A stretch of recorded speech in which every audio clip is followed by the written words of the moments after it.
to read between the lines. Got to read. Hello, everybody. Welcome to another edition of What's Going On. I'm your host, Tom D'Ambra. As always, we're very thankful you take the time from your busy day to view our program. My friends, I want to read a quote to you. This is from Thomas Paine, and then we're going to get into the meat and potatoes of our program, but we have an exorbitant amount of information to share with you today. And I want you to think of Thomas Paine's words here. The slavery of fear had made men afraid to think. And what does he mean by that? It means that once you realize that fear is a slavery, fear is a tool, and it's used by the bankers, it's used by the powers to be constantly. And because fear will keep you in this short, little, narrow window of thinking. Fear will not allow you to even contemplate reality. And that's what we need to break away from. We need to think outside the box, as it said, but what they're talking about with that is the mechanism of fear to keep you in that box. Okay, let us continue here. I want to read, I know I started on this last week, and it's going to get into some more information that's been presented. The head of the UN World Food Program has repeatedly warned, he did it again this week, that the world is soon facing famines of biblical proportions. His name is David Beasley, and he says food shortages due to the COVID-19, and I said to you last week, it's not due to COVID-19 that there's going to be biblical proportional famine. What is going on is that the orchestrated lockdown and fabricated lockdown by government at the bequest of the powers to be and the bankers, so they could stop all the nationalist and independent movements that were going around the world.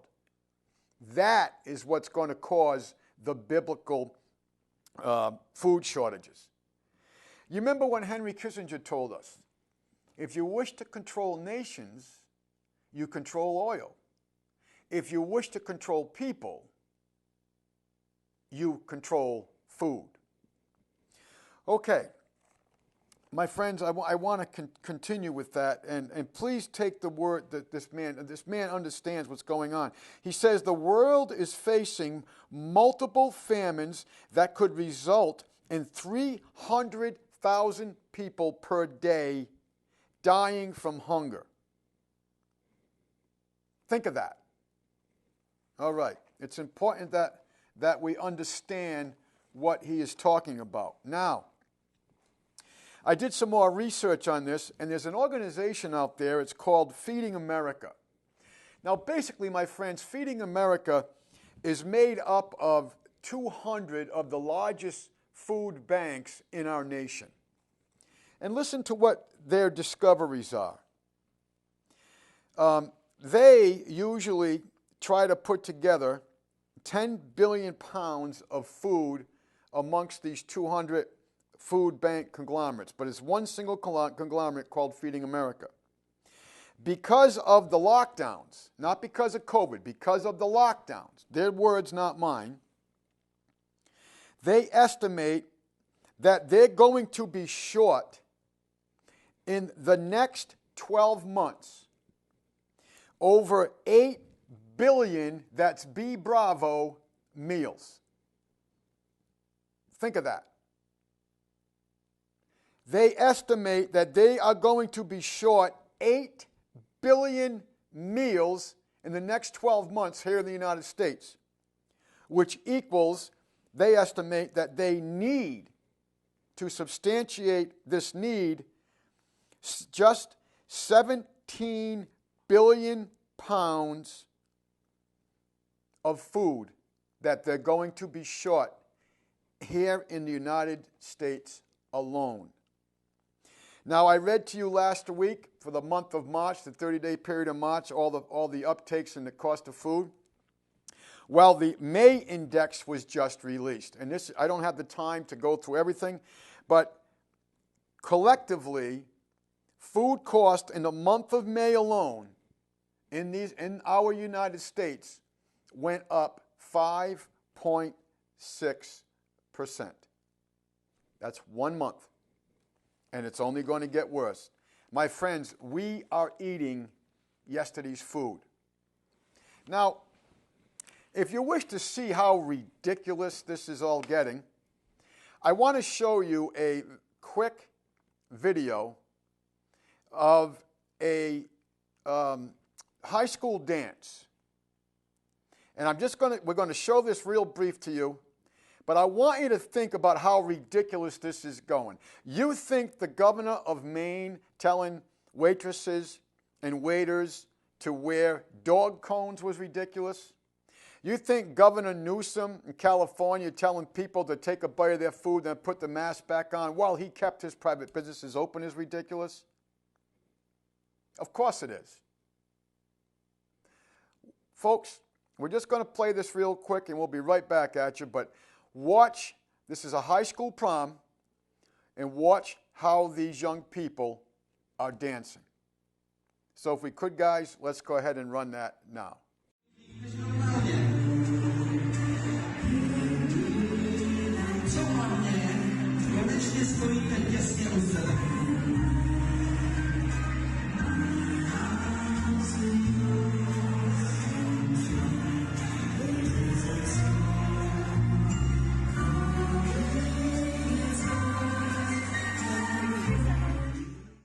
My friends, what do you think of that? The Great Reset, my friends, is part of not just isolating us in our houses, which makes no sense because we create vitamin D, which is absolutely essential to our immune system through what? Through sunlight. When you're inside, anyway, I won't get into all that, I already have. I can't digress today, we have too much.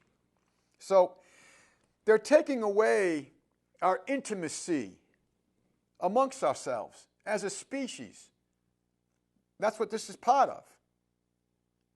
How ridiculous is this, my friends?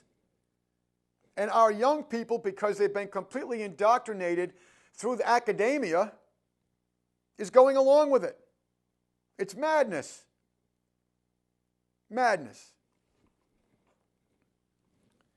Let us continue. So now, we have the head of the UN Food telling you we're looking at biblical food shortages because of the lockdown. We have the Feeding America, which is 200 food banks collectively, telling you that they're going to be 7 billion pounds of food short in the next 12 months, which equals about 8 billion meals. My friends, I am saying this to you so you will act. You know, this show was to bring to you, present to you truth and facts and who is behind what's going on. But it's also so that you will act. See, they're already training you to go to the government to get your food. They're doing it throughout the country with these food drops. That's all a psyop, my friends. It's all a psyop. They want you coming to them for your needs. And I tell you right now, if you don't get the mandatory vaccines, yes, plural, that they're going to mandate, you're not going to be able to go to the food drops and get food. You're not going to be able to work. You're not going to be able to travel. Now, the CDC has come out and said that, quote unquote, 85% of COVID contractors, in other words, people who have contracted COVID, were wearing a mask when they contracted COVID. 85%. Well, that shouldn't surprise you because the mask does absolutely nothing at all to protect you or your fellow man. Zero. We've gone over multiple studies. We've gone over the CDC. We've gone over Fauci himself. So why are they doing that? because it's a psyop. And it's a shock test. Remember silent weapons for quiet wars? Okay. Let us continue. Who is behind all this, my friends? At the street level, we see all the violence going on.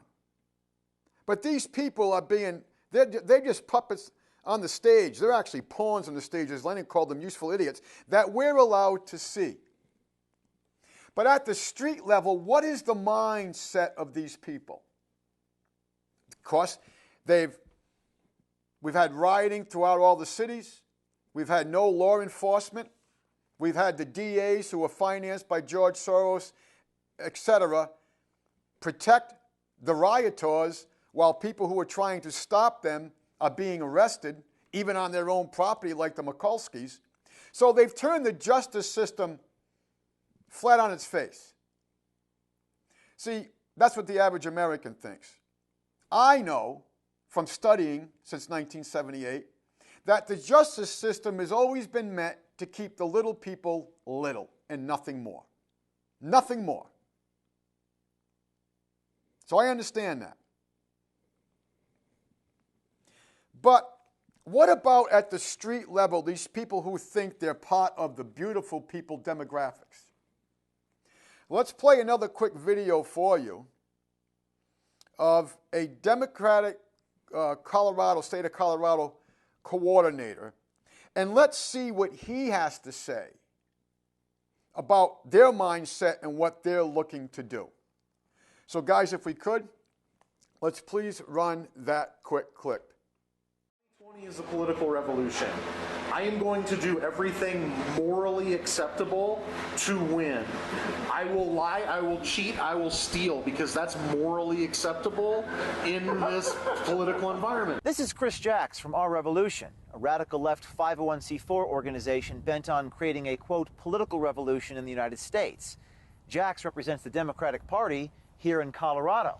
And Jacks says a Biden administration will be used to advance his political objectives, or else there will be violence. It's going to take a strategic hit against the 0.1% that's in charge, because that's who it is. It's killing random Nazis in the street, random bootlickers. So you want to do some Versailles shit, you want to do some Antifa shit, you really want to change this country that way with violence? There's only one way to do it. You got to get people that are close to billionaires and start just random billionaires start turning up debt. I mean, Bezos at the top of the list. And I do think there needs to be a militant group, and I love Antifa for that reason. I love that there's, you always have to have somebody that's willing to hold up the flag and say, no, this is the line in the sand, and we're the ones holding that line. But they ain't stabbing motherfuckers like they used to. They don't have to, though, because they used to stab. See? Yeah. And that's all we got to say. No. Guillotines. Motherfucker, that's all I got to say. Option A, what I'm proposing. Option 2, slicey boys. What are your choices? Which one do you want? Joe Biden is presumably left-wing, and he's got a functioning signing hand. And as long as there's progressive legislation that comes across his desk, I am confident we can occupy his house. We know where he'll live. So there you think? And yeah, he wants to veto Medicare for all. Let him veto it. He's never leaving that house again without protest. Half of the struggle that I have ain't with Republicans. It isn't with the right wing. It's with moderates in the Democratic Party. They underestimate how many people on the left are organized, trained, armed, and ready to go. Isn't that interesting? The open threats of violence and killing. If you and I did something like that, we'd be getting a visit, wouldn't we? This is their mindset. As they have said throughout many riots here, they are going to burn it all down. And they will be protected by the police, and they will be protected by the system. And if you interfere with their burning of our nation, you will be prosecuted. If you interfere with someone coming on property that you perceive as yours, you will be prosecuted. And believe me, my friends, I, on a personal level, know all about that. Okay. So, what we have here is a bunch of lies. And what do I mean by that? Did you hear about the leaked phone conversation between Governor Cuomo and Rabbi Yaakov Bender? This happened just 3 days ago. Now listen to this.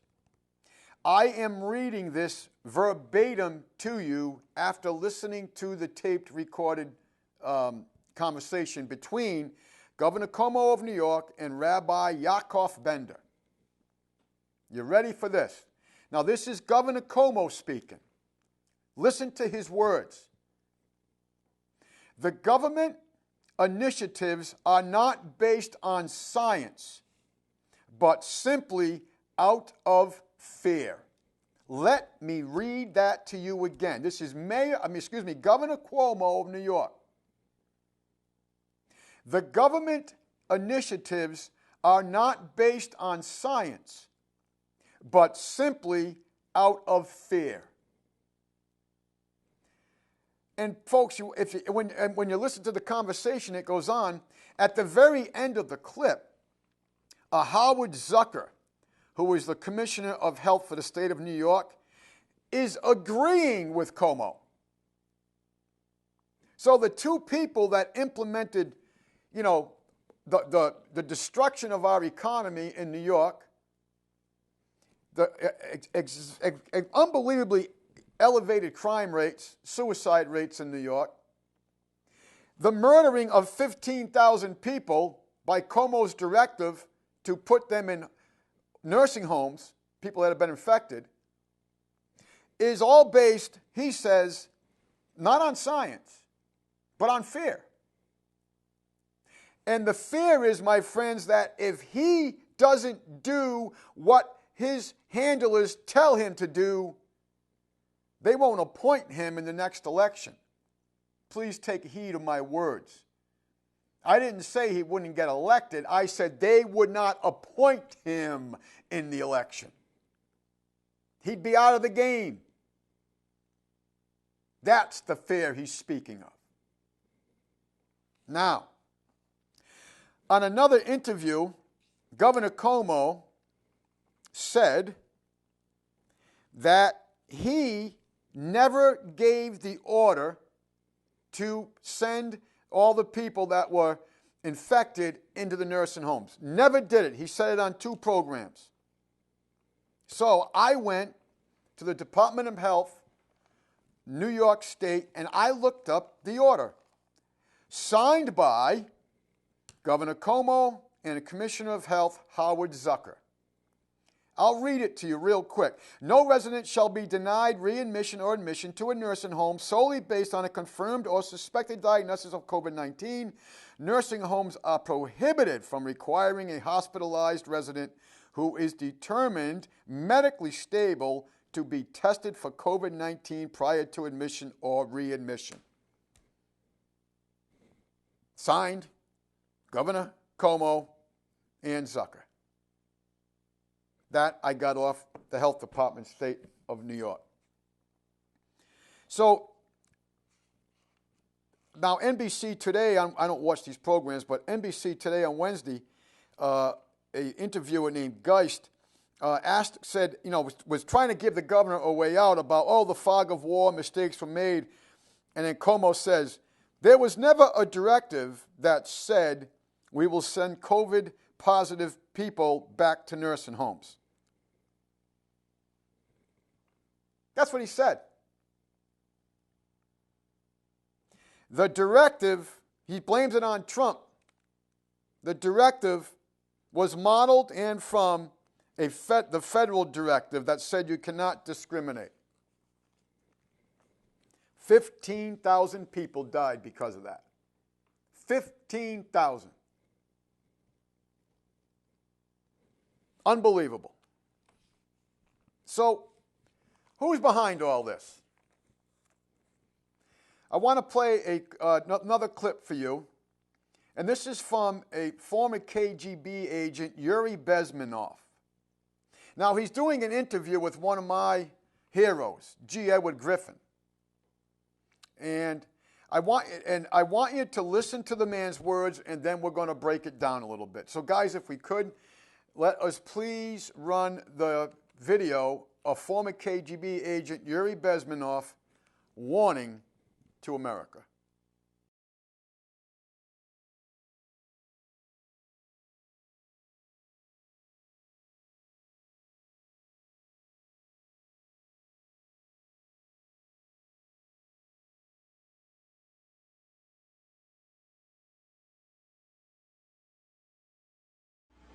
I brought up the subject of what's going to happen after we take over the government.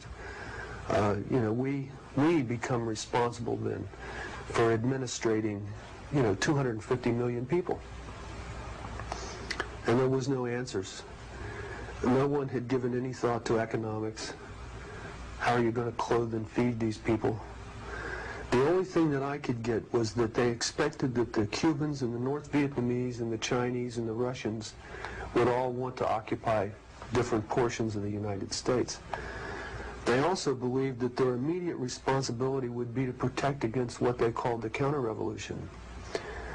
And they felt that this counter-revolution could best be guarded against by creating and establishing re-education centers in the Southwest, where we would take all the people who needed to be re-educated into the new way of thinking and teach them how things were going to be. I asked, well, what is going to happen to those people that we can't re-educate, that are die-hard capitalists?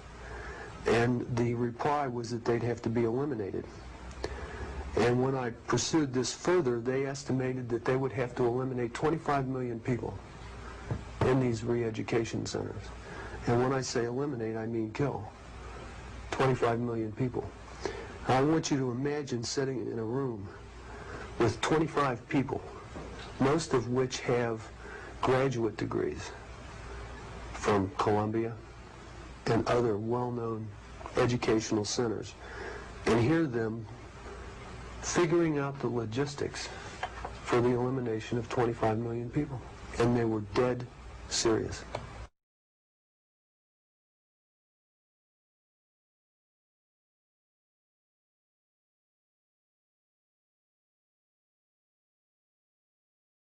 Well, you spoke several times before about ideological subversion. That is a phrase that I'm afraid some Americans don't fully understand.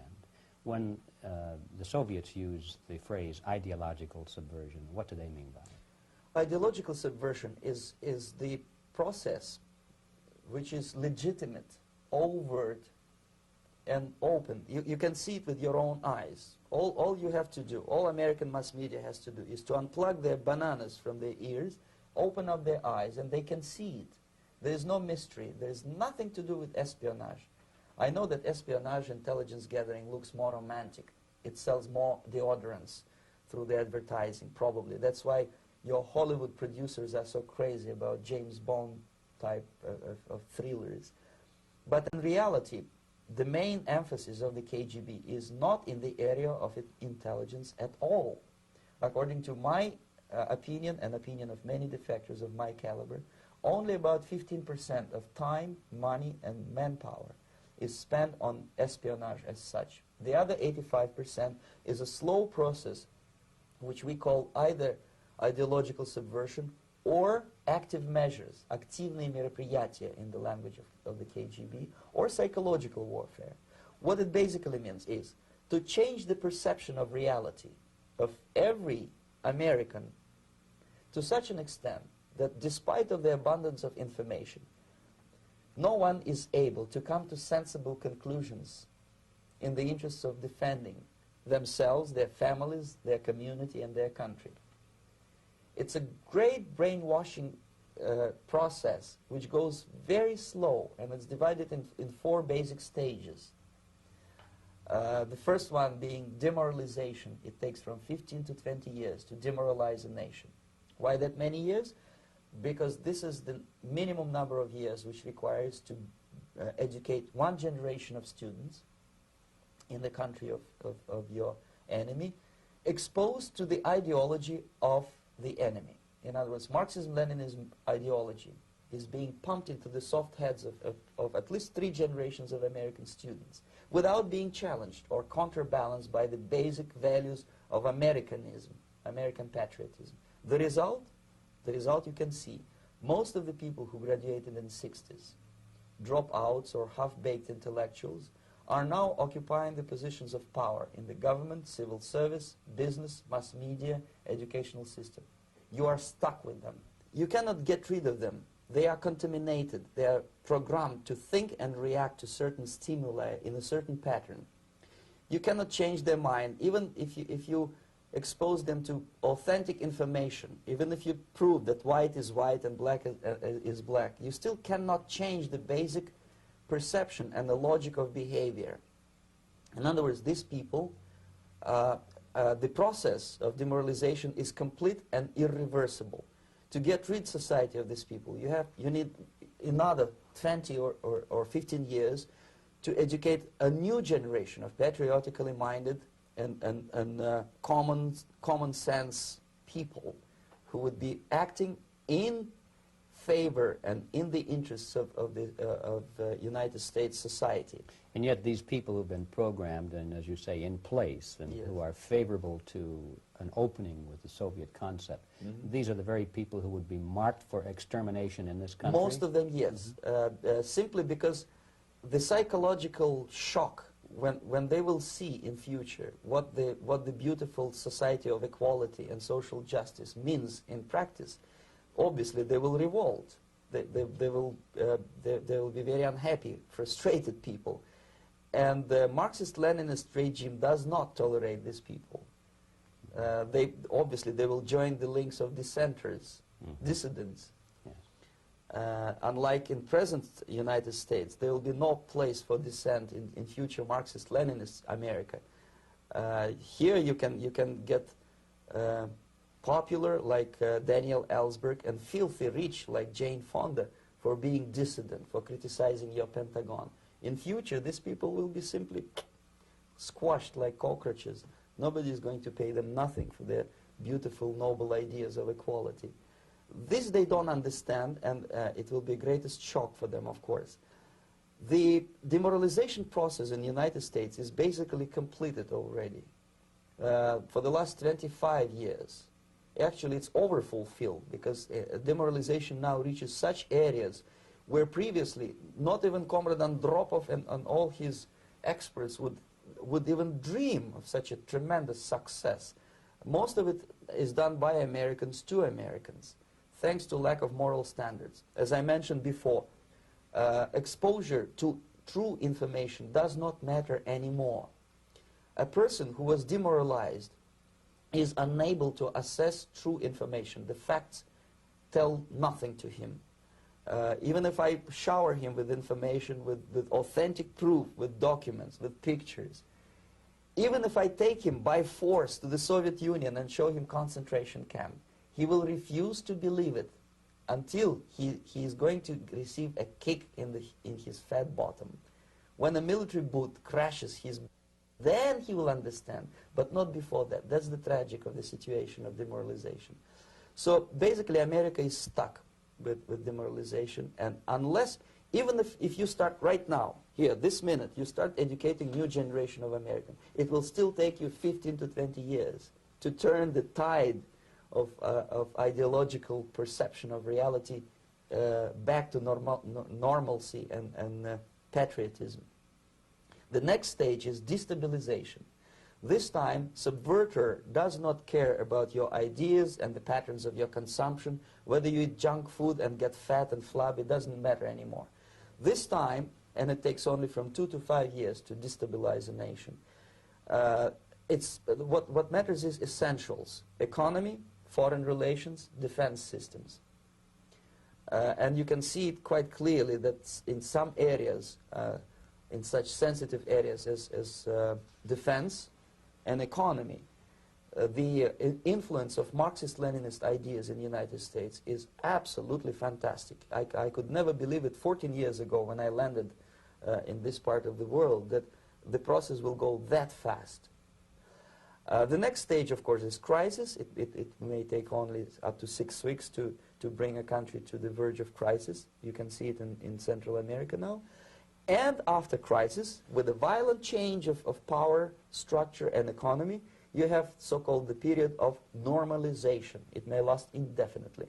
Normalization is a cynical expression borrowed from Soviet propaganda. When the Soviet tanks moved into Czechoslovakia in '68, Comrade Brezhnev said, now the situation in brotherly Czechoslovakia is normalized. This is what will happen in the United States if you allow all these schmucks to bring the country to crisis, to promise people all kind of goodies and the paradise on earth, to destabilize your economy, to eliminate the principle of free market competition, and to put a big brother government in Washington, D.C., with benevolent dictators like Walter Mondale, who will promise lots of things, never mind whether the promises are fulfillable or not. He will go to Moscow to kiss the bottoms of new generation of Soviet assassins, never mind. He will create false illusions that the situation is under control. Situation is not under control. Situation is disgustingly out of control. Most of the American politicians, media, and educational system trains another generation of people who think they are living at a peacetime. False. The United States is in the state of war, undeclared total war against the basic principles and the foundations of this system. And the initiator of this war is not Comrade Andropov, of course. It's the system. However ridiculous it may sound, the world communist system or the world communist conspiracy, whether I scare some people or not, I don't give a hoot.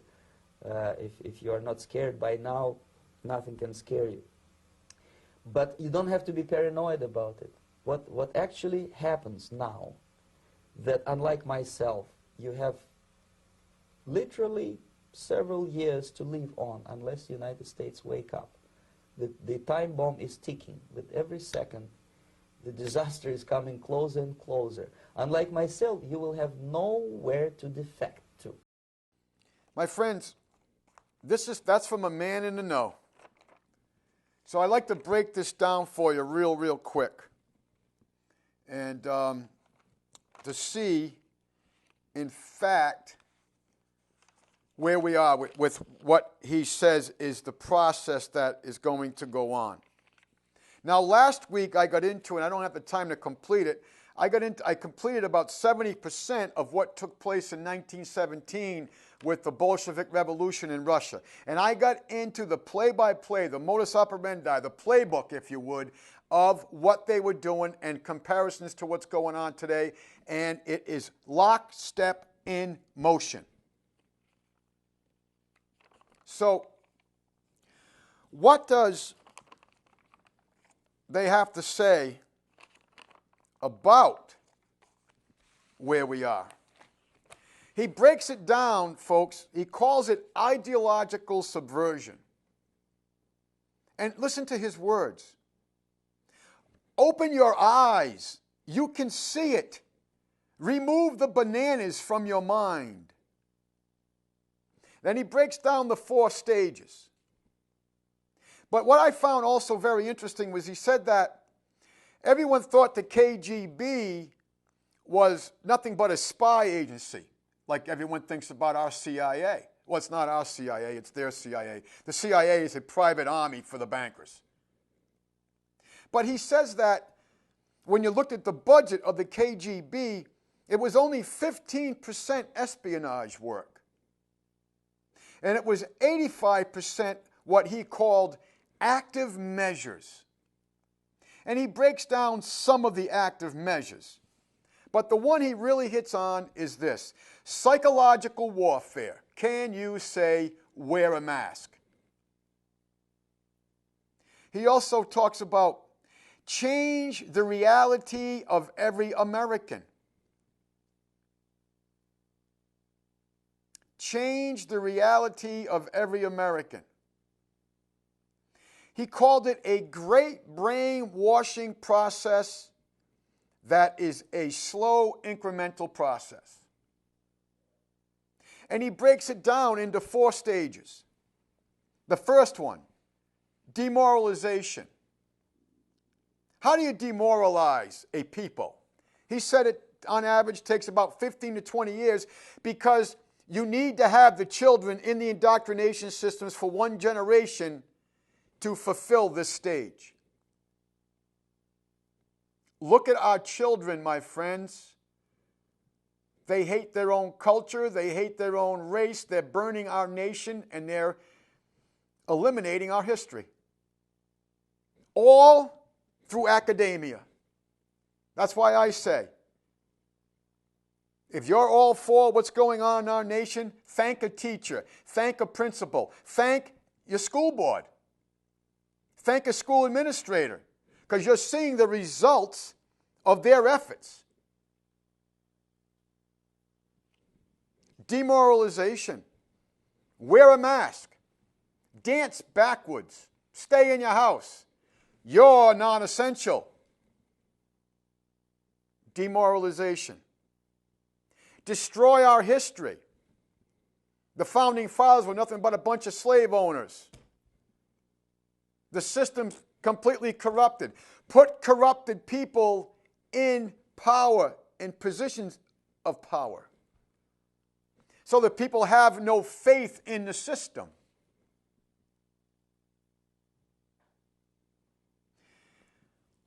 Expose, listen, then he gets on to about, it's an expose through academia and entertainment of Marxism by the use of half-baked dropouts in position of power in government, entertainment, and academia who are programmed to think in a certain pattern.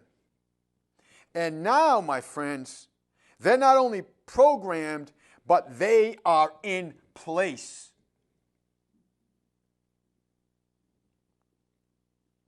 That is 100% already completed, that stage of the game. And he also goes on to say that this was done to Americans from Americans. What he doesn't go on to say is that you and I, we financed it. We financed it. We are financing the demise of our nation. He also says that these people, they're in such programs that they are unable to assess and determine truth. They are unable to discuss facts. Have you ever tried to have a discussion with some of these people? All they do is scream and yell above you. They don't want to have a discussion. They're indoctrinated through the academia system. Another one, destabilization. He says this takes 2 to 5 years. And he says you have to go after the essentials, the culture of the country, the economy of the country, the defense systems of the country. And defense systems would be what? Not just military hardware. What about a simple thing like borders? If you don't have borders, my friends, you don't have a country.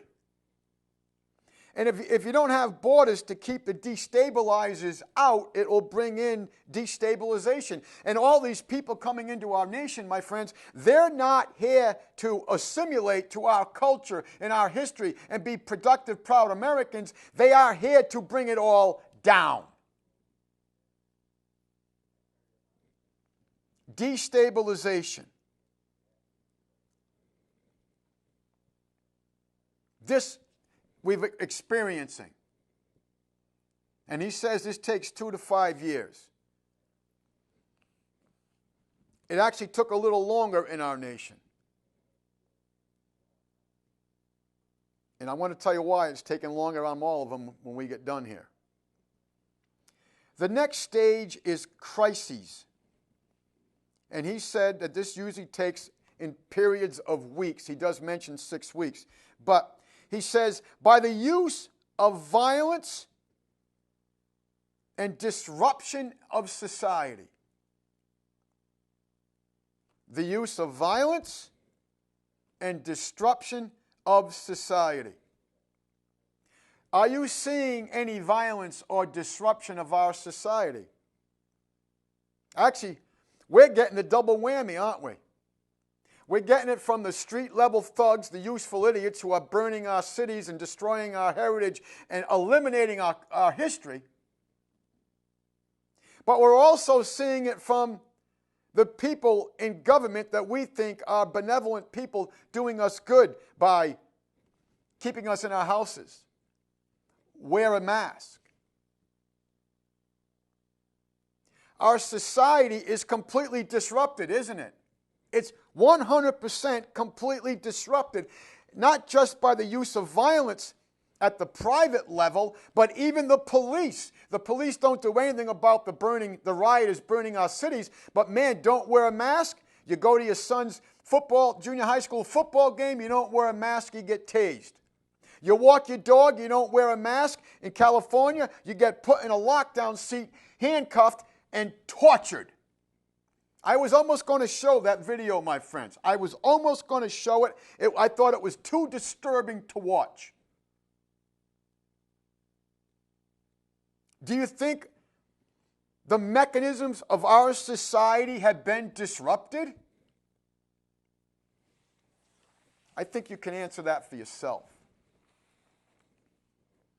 And then he says, you get into a state of normalcy.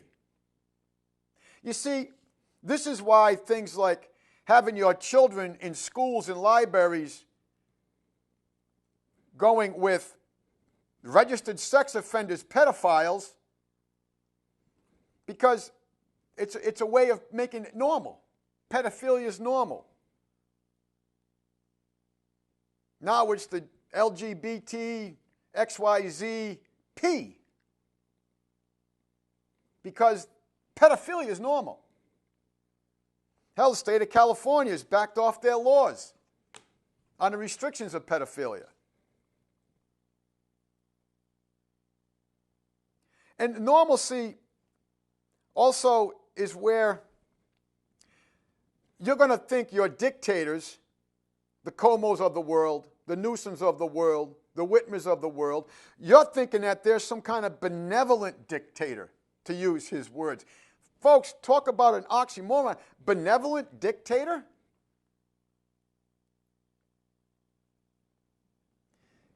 He says that when this normalcy goes on, that the situation then is out of control.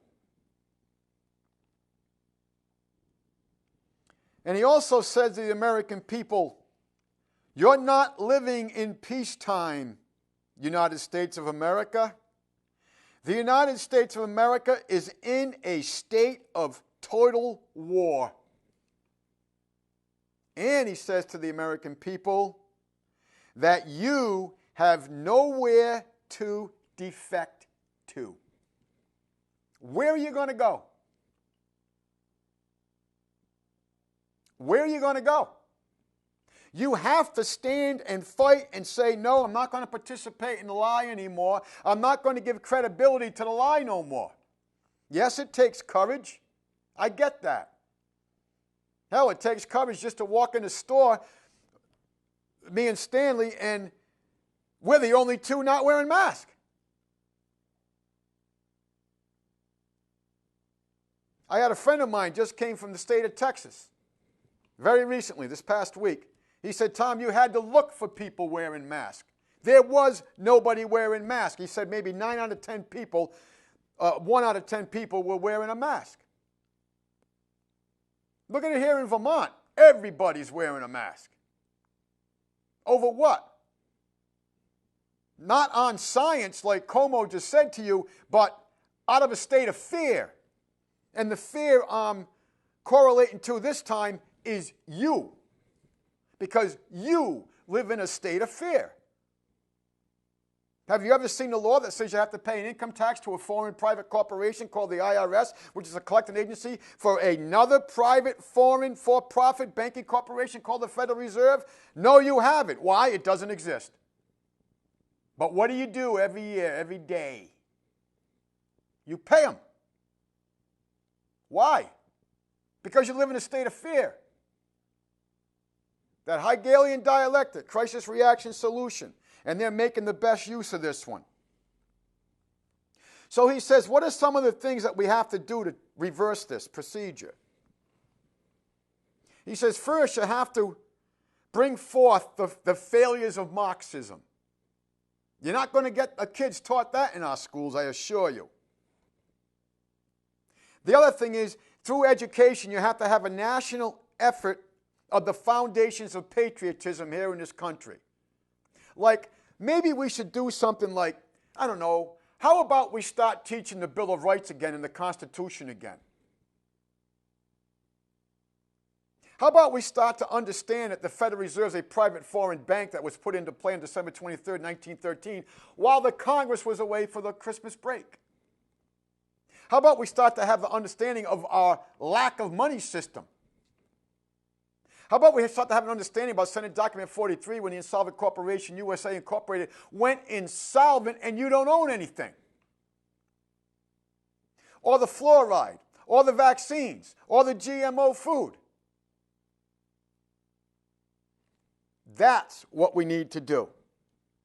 And he also goes on to say, the United States, the American people must force the United States government to stop aiding communism, stop aiding the murders of the people. That's what he says. And you thought the communists were the bad guys. Folks, we were aiding the communists when we were fighting them in Korea, when we were fighting them in Vietnam, and all over the world. The United States government was giving aid to all these communist dictators. We've done shows on that. Major Jordan's Diary. Major Jordan's Diary got into that very well, didn't he?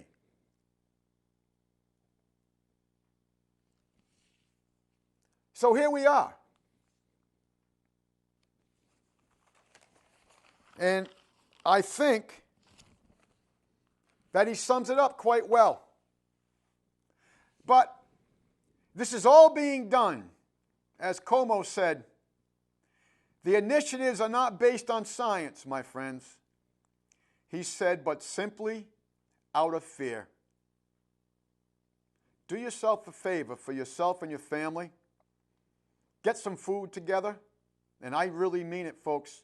Food is a weapon, and they make no apologies for it.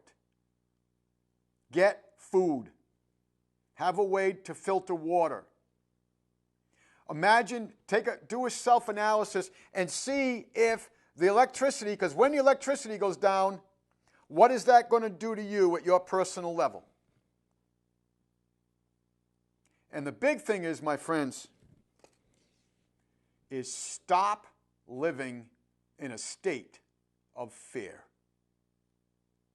My friends, we're very thankful you take the time from your busy day to view our program. We always close in asking you to seek truth, obtain knowledge, and manifest kindness to your fellow man. And we always close in reminding you that your government is your responsibility. And we thank you for watching. Got to read between the lines. Got to read between the lines. Well, the truth is very simple, very hard to find.